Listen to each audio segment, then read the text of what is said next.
Germanton Hospital pioneers in world-class orthopedic cardiology and multi-specialty care. Top 3 in Hyderabad, top 10 in South India. Attapur, Hyderabad. Intermediate చదువుతున్న ఇద్దరు పిల్లలతో పాటు Cherlapalli railway స్టేషన్లో ఆత్మహత్య చేసుకున్న విజయశాంతి రెడ్డి కేసు ఒక కొలిక్కి వచ్చేసింది. ఈ కేసులో పూర్తిగా ఇన్వెస్టిగేషన్ కంప్లీట్ చేసి అసలు ఏం జరిగిందనేది పోలీసులు తేల్చేశారు. ఈ విషయాలన్నీ మనతో చెప్పేందుకు ప్రస్తుతం మనతో పాటు ఉన్నారు రైల్వే ఇన్స్పెక్టర్ సాయి ఈశ్వర్ గౌడ్ గారు. ఒకసారి ఆయన అడిగి అన్ని వివరాలు తెలుసుకుందాం. సార్ నమస్తే అండి. నమస్తే మేడం. సార్ అసలు చాలా సెన్సేషన్ రేపినటువంటి కేసు ఈ విజయశాంతి రెడ్డి గారిది. మొదటి నుంచి కూడా అసలు ఏం జరిగింది, ఎందుకు ఆవిడ ఆత్మహత్య చేసుకున్నారనేది అర్థం కానటువంటి పరిస్థితి ఉంది. చాలా డేస్ మీరు రకరకాలైనటువంటి ఎవిడెన్స్లన్నీ సేకరించి చాలా మందిని ఎంక్వైరీ చేసిన తర్వాత ఆ ఇన్వెస్టిగేషన్లో మీకు ఏంటి తెలిసింది సార్ ఫైనల్గా ఆమె ఒంటరితనం వల్ల, అదేవిధంగా ఉద్యోగంలో కొంత ప్రెషర్స్ వల్ల డిప్రెషన్లోనే సూసైడ్ చేసినట్టుగా అగుపిస్తుంది. ప్లస్ వాళ్ళ మదర్ తర్వాత బ్రదర్ కూడా మళ్ళీ ఒకసారి ఎంక్వైరీ చేస్తే అప్పుడప్పుడు నేను ఒంటరిగా ఉన్నా అనే భావన ఆమె వాళ్ళతో వ్యక్తపరచడం జరిగింది, మాట్లాడడం జరిగిందని చెప్పి తెలిసింది. మళ్ళీ ఒకసారి రీఎంక్వైరీ చేయగా, ప్లస్ ఈమె పనిచేసిన దగ్గర ఎవరైతే ఎంప్లాయీస్ ఉన్నారో వాళ్ళ ఫోన్స్ కూడా కొంతమంది చూసాము, డేటా కూడా కొంత రిట్రీవ్ చేసాము. ఎలాంటి అనుమానాస్పదంగా అంటే చాటింగ్ అని సంథింగ్ అటువంటి అయితే ఏం లేదు. ఓన్లీ ఆమె డిప్రెషన్ గురై సూసైడ్ చేసుకుంటూ అవుపిస్తుంది. అట్ ద సేమ్ టైం వాళ్ళ పిల్లలకి ఏ విధంగా దాన్ని అంటే వాళ్ళు ఒప్పించింది, కన్విన్స్ చేసింది అనేది మాత్రం అది మ్యాక్సిమం తెలడానికి తెలుసుకోలేకపోతున్నాం. ఎందుకంటే వీళ్ళు ఫోర్త్ పర్సన్తో ఎక్కడ షేర్ చేయలేదు, ఎక్కడ చాటింగ్లో కూడా, ఎక్కడ మెసేజ్లో కానీ, ఎక్కడ కానీ ఎవరితో కానీ దీని గురించి డిస్కస్ చేయలేదు. చాటింగ్స్ కానీ లేకపోతే ఫోన్లో ఉన్న మెసేజెస్ కానీ ఏమన్నా డిలీట్ అయినాయా సార్? ఏమన్నా డిలీట్ చేస్తున్నారా వాళ్ళు? ఏం డిలీట్ ఏం చేయలేదు. అంటే అది ఫోన్ అయితే ఓపెన్ కాలేదు.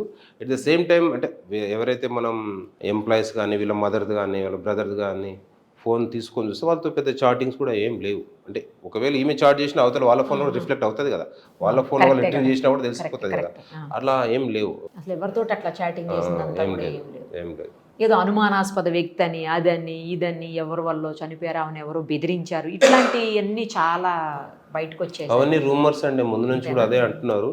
వాళ్ళ పెంపుడు కుక్క చనిపోవడం వల్ల దానికి డిప్రెషన్ గురై సూసైడ్ చేస్తున్నారు, అదొకటి అన్నారు, అది రూమరే. ప్లస్ ఎవరో ఫాలో అవుతున్నారు సంథింగ్ అన్నారు, అది కూడా ఏం లేదు. వీళ్ళు ముగ్గురు మాత్రమే వెళ్తున్నారు రైల్వే స్టేషన్ కాబట్టి వీళ్ళు వెనక ముందు ఎవరో వెళ్ళే అవకాశం ఉంటుంది కదా, పెద్ద రైల్వే స్టేషన్. ఫాలో అవుతున్నట్టు, వీళ్ళని వెంబడించినట్టు అలా ఏం లేవండి. ఓకే, ఈమెను ఎవరో బెదిరించారని, ఇంటికి వెళ్ళి మరి ఏదో చేశారు, ఆమెను హెచ్చరించారని, అవన్నీ ఇవన్నీ అవి కూడా వచ్చాయి సార్. అట్లాంటిది ఏమన్నా మీకు ఇంటి దగ్గర చుట్టుపక్కల ఎంక్వైరీ చేసినప్పుడు? చుట్టుపక్కల కూడా ఎంక్వైరీ చేసినప్పుడు అలా ఏం లేదు, అన్ని రూమర్స్. అవన్నీ ఫైనాన్షియల్గా ఏమన్నా లాస్ అయి ఉన్నారా సార్? ఏమైనా లాస్ అయ్యారు ఫైనాన్షియల్గా? అది తట్టుకోలేకనే ఈ ఆర్థిక పరిస్థితులు ఇబ్బందుల వల్ల ఇలా చేశారని అంటున్నారు. అలాంటిది ఏమన్నా ఉందా ఫ్యామిలీలో? నేను వాళ్ళతో మాట్లాడినప్పుడు అయితే నాకేం కనిపించలేదు. మరి మీ ఎంక్వైరీలు ఏమన్నా? లేదండి, ఫైనాన్షియల్గా ఎలాంటి ఇష్యూస్ ఏం లేవు. బ్రదర్ కానీ, మదర్ కానీ, వాళ్ళ హస్బెండ్ కానీ ఒకరి మీద ఒకరు డిపెండ్ అయ్యేది అనేది ఎవరిది వాళ్ళంటే వీళ్ళ వైఫ్ అండ్ హస్బెండ్ వీళ్ళిద్దరు ఎంప్లాయీసే కాబట్టి వీళ్ళకి ఆ ఇష్యూస్ లేదు. వీళ్ళకి సొంత ఇల్లు అక్కడ ఉన్నది కూడా, వీళ్ళకి కొన్ని ల్యాండ్స్ కూడా ఉన్నాయి. ఫైనాన్షియల్గా అయితే అంటే ఫైనాన్షియల్గా చనిపోయేంత ఇష్యూస్ అయితే ఏం లేవు. కొంతమంది అప్పట్లో వాళ్ళ బ్రదర్ వల్ల కూడా చనిపోయారు, అది కూడా మాట్లాడారు సార్. వాళ్ళకి ఇద్దరికి ఏదో గొడవలు ఉన్నాయి, అందుకే ఆవిడ ఇలాంటి డెసిషన్ తీసుకున్నారు, అలా కూడా మాట్లాడారు. మీకేమన్నా ఎంక్వైరీలు అలా అనిపించిందా సార్? నేను కూడా ఇంటర్వ్యూ చేశాను, బట్ వాళ్ళ బ్రదర్ వాళ్ళ వైఫ్ అయితే ఈమె నేమ్ కూడా టాటూ వేసుకుని ఉన్నారు సార్. చాలా మంచిగానే ఉన్నారు. మరి ఎందుకు ఇలా వచ్చిందో అర్థం కాలేదు. వాళ్ళ బ్రదర్తో కూడా ఎలాంటి ఇష్యూస్ ఏం లేవు, అది కూడా అన్నారు ఏదో ఆస్తి తగాదా అలాంటిది ఏం లేదు, ఎవరిది వాళ్ళదే ఉంది. బాగా అఫెక్షన్ గానే ఉన్నారు ఇద్దరు, అన్న చెల్లి అందరూ బాగానే ఉన్నారు, గొడవలు ఏం లేవు. ఉన్న తల్లి కానీ ఎవరైనా చెప్పాలి కదా, ఎవ్వరు చెప్పలేదు. వాళ్ళ హస్బెండ్ కూడా చెప్పారు ఏం లేవు ఇష్యూస్, మా మధ్య గొడవలే లేవు అని చెప్పారు. ప్లస్ వాళ్ళ బామ్మడికి అట్లా కూడా ఏం ఇష్యూస్ ఏం లేవు, గొడవలు ఏం లేవు. వాళ్ళ హస్బెండ్ కూడా చెప్పాడు, మా బామ్మడికి మాకు ఆస్తి తగాదాలు కానీ ఇంకా వేరే ఏమైనా గొడవలు కానీ అటువంటి ఏమీ లేవు, మేమందరం సంతోషంగానే ఉన్నామని చెప్పారు. ఇక ఫైనల్లీ కేవలం దీనివల్లే అనుకోవచ్చా సార్? అంటే డిప్రెషన్, లోన్లీనెస్ వల్లే అనుకోవచ్చా? 100% దాదాపు లోన్లీనెస్ వల్ల డిప్రెషన్ గురై సూసైడ్ చేసిన అనిపిస్తుంది. అట్ ద సేమ్ టైం పిల్లల్ని అఫెక్షన్ బాగుండడం వల్ల ఆమె సూసైడ్ నోట్ కూడా క్లియర్గా రాసింది. నేను లేకుండా పిల్లలు అంటే సర్వైవ్ అవ్వడం కష్టం, నా అంత మంచిగా వాళ్ళు చూసుకోలేకపోవచ్చు వేరే వాళ్ళు అన్న ఉద్దేశంతో పిల్లల్ని కన్విన్స్ చేసినట్టుగా తెలుస్తుంది. సరే, ఇప్పుడు పిల్లలిద్దరూ హాస్టల్లో ఉన్నారు, ఈ ఒక్కరే ఇంట్లో ఉంటున్నారు వాళ్ళ మదర్ తోటి.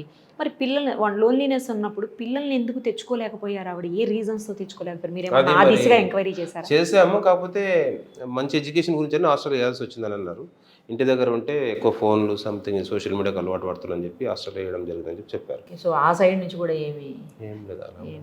కానీ ఎలా అంత పెద్ద పిల్లల్ని ఎలా ఒప్పించారనేది ఇంత మిస్టీరియస్ కేసు మీరు ఎప్పుడు చూసుండరేమో సార్ అసలు. అంటే అంత చిన్న చిన్న పిల్లల్ని తీసుకెళ్తే సూసైడ్ చేసుకుంటారు. ఒక 4-5 ఇయర్స్ పిల్లలు అంటే ఆ పిల్లలకి పెద్ద తెలియదు సూసైడ్ చేసుకునే తల్లితో పాటు సూసైడ్ చేసుకుంటారు. ఇదైతే ఇటువంటిది కొంచెం సెన్సేషనల్ కేసు కాబట్టి ఇటువంటిది సర్వీస్లో కూడా చూడలేదు. సర్వీస్లోనే చూడలేదు. పోనీ రైల్వే చరిత్రలో ఎప్పుడైనా ఇలా జరిగిందా సార్? ఇంత అసలు అర్థం కాకుండా ఇన్ని రోజుల పాటు మీరు రైల్వే చరిత్రలో కూడా మ్యాక్స్ జరగనట్టే ఉంది. ఎందుకంటే ఇంత మెచ్యూర్డ్ ఏజ్ గల వాళ్ళు యాక్చువల్గా ట్రైన్ ఒక సైరన్ కొడుతున్నట్టే ఆ హార్న్ కొడుతుంటే భయం అనిపిస్తుంది. చాలా పెద్ద హార్న్, ఆ సౌండ్కి దూరం వెళ్ళాలనిపిస్తుంటుంది. వాళ్ళు డేర్ చేసే పిల్లలు కూడా ఒప్పుకోవడం అనేది కొంచెం మిరాకిలే. అసలు ఎప్పుడు ఇలాంటిది అంటే ఇన్ని డేస్ ఎంక్వైరీ చేయటం, ఇన్ని డేస్ ఇన్వెస్టిగేషన్ చేయటం ఎప్పుడైనా జరిగిందా సార్ మీకు? అంటే ఒక ఇటువంటి సెన్సేషన్ కేసులో ఇన్ని రోజులు అంటే ఎలాంటి క్లూ లేకుండా అంటే చాలా తక్కువ సందర్భాలు ఉన్నాయి కదా. ఇప్పుడు ఇంకా ఫైనల్గా వేసేసినట్టేనా సార్ మీరు? లేదు, కాకపోతే ఒక కన్క్లూజన్ అయితే వచ్చాము. మన ల్యాప్టాప్ ఫోన్ అయితే ఇంకా అది మనకు ఎఫ్ఎస్ నుంచి రాలేదు. ఇంకా రాలేదు. కాకపోతే మనం ఎవరైతే వేరే వాళ్ళతో మేము చార్జింగ్ చేసిన అనుకుంటున్నామో వాళ్ళ డాటా రిట్రీవ్ చేసినాం. దాంట్లో ఏం లేదు. ఒకవేళ ఏమి చార్జ్ చేసినా కూడా వాళ్ళ రిఫ్లెక్ట్ అవుతుంది కదా. దాంట్లో ఏం లేదు, అంత సస్పిషియస్ అయితే ఏం లేదు. ఇప్పుడు ఎప్పుడు వస్తాయి సార్ పూర్తిగా ఈమెది పోస్ట్ మార్టం రిపోర్ట్? కానీ పోస్ట్ మార్టం రిపోర్ట్ ఎఫ్ఎస్ఎల్ కూడా పంపించడం జరిగింది. ఒక 45 days or 2 months పడుతుంది రిపోర్ట్స్ రావడం. ఇంకొక 1 month పట్టే అవకాశం ఉందా సార్? అయితే అనదర్ 1 month. అప్పుడు అది దాంట్లో పెద్దగా ఏం ఉండదు. మల్టిపుల్ ఇంజరీస్తేనే మ్యాక్స్ రావచ్చు అవకాశం అలా ఉంది. ఎందుకంటే ట్రైన్ యాక్సిడెంట్స్ అన్ని మల్టిపుల్ ఇంజరీస్ ద్వారానే చనిపోతారు. ఎక్కువ హెవీ బ్లీడింగ్ అవ్వడం వల్ల చనిపోతారు. స్పాట్లోనే చనిపోతారు. హెవీ బ్లడ్ లాస్ కావడం వల్ల చనిపోతుంటారు. ఆ రోజు చాలా పెద్ద సౌండ్ తోటి హార్న్ వేశారు అని అన్నారు కదా సార్. ఆయన ఏమన్నా చెప్పారా? ఆ పైలట్, లోకో పైలట్ ఎగ్జామ్ చేసాము కదా, చెప్పారు. చేసాము. వాళ్ళు ఒకరినొకరు పట్టుకొని ఉన్నారు. పట్టుకొని ఒకరు భుజాల పైన ఒకరు చేసుకుని పట్టుకున్న ట్రాక్ పైన ఉన్నారు. మన సైరన్ కొట్టినా కానీ వాళ్ళు పక్కకు జరగలేదు అని చెప్పారు. అతను చెప్పాడు. అంటే ఎంత దూరంలో విజిబిలిటీ ఉంటుంది సార్ వీళ్ళు? మ్యాక్స్ ఎంత ఒక 100 meters 180 meters నుంచి ఆయన అబ్జర్వేషన్ సైరన్ గట్టి కొట్టుకుంటా వెళ్ళాడు. ఇంకా ఆయన కూడా ఏం చేయలేను, రాపలేరు దాన్ని. అంత స్పీడ్తో. ఎంత స్పీడ్ ఉంటుంది సార్ జనరల్గా ఆ టైంలో? అక్కడ స్టేషన్ దగ్గరేమో కదా అది. ఒక 60-70 ఉండొచ్చు.